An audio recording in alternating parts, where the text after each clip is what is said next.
Pangalawang tanong, kailan ang birthday? Okay.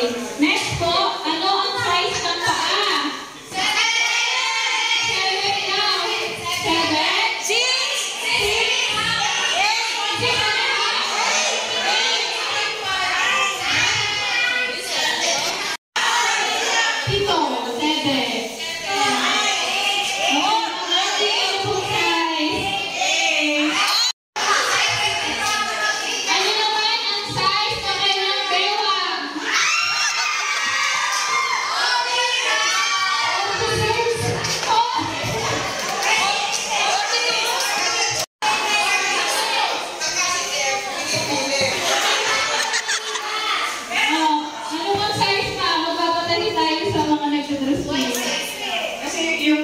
minsan nakakasa yung 42, pero pagka pinili ka skip yun, pero 43, 42, 46!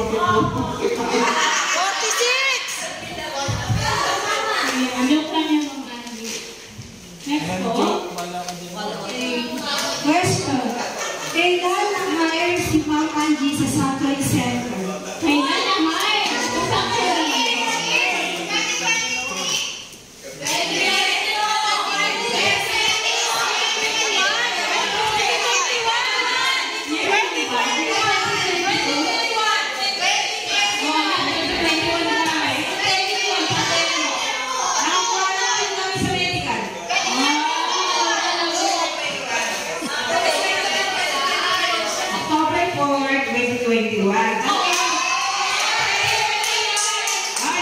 Si Jonathan, tanda-tanda yan. Maulan ng araw na yan. Ano pa ng pandemic yun? Naka-quarantine tayo niya. Kasama tayo. Quarantine tayo sa Manila. Okay, next question. Ilang taon na sa DSWD si Ma'am Angie?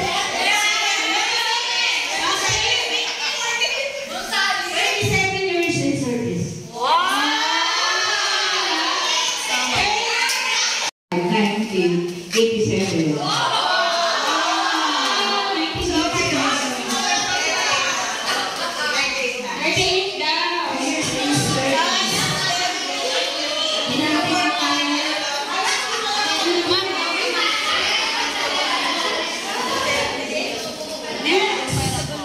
Ano ang paboritong pagkain ni Ma'am Angie?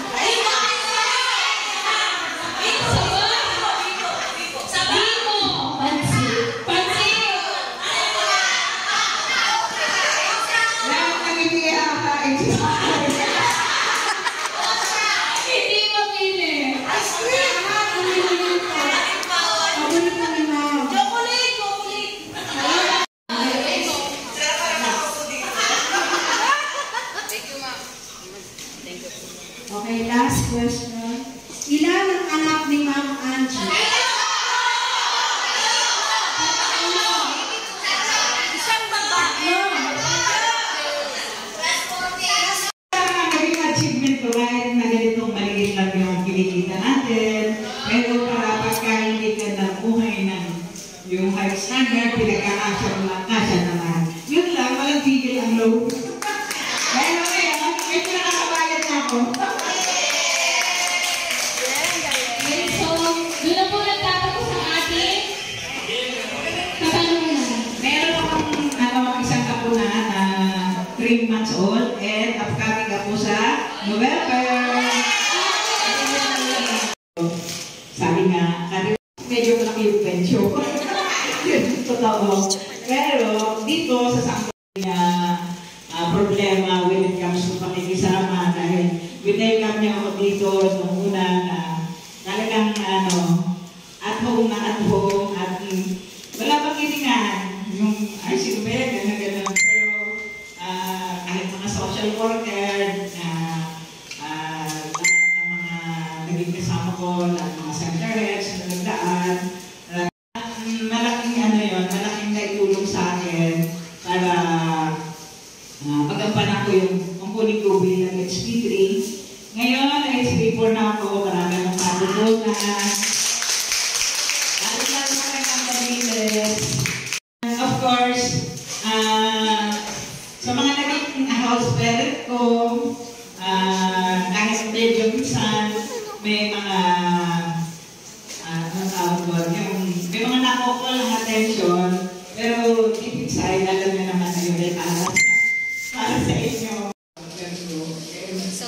presidente na akala parang kasi lumipot ka, matuwag ka na, masakit ka.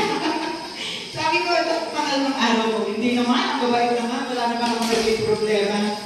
So, in-enjoy ko yung pag-stay ko dito. Umaaring lang, hindi na ako umalis, pero I have to go. At sa inyo, naging napakabuti nyo sa akin. Thank you very much. Desi po. Pwede naman. Hirap o sarap?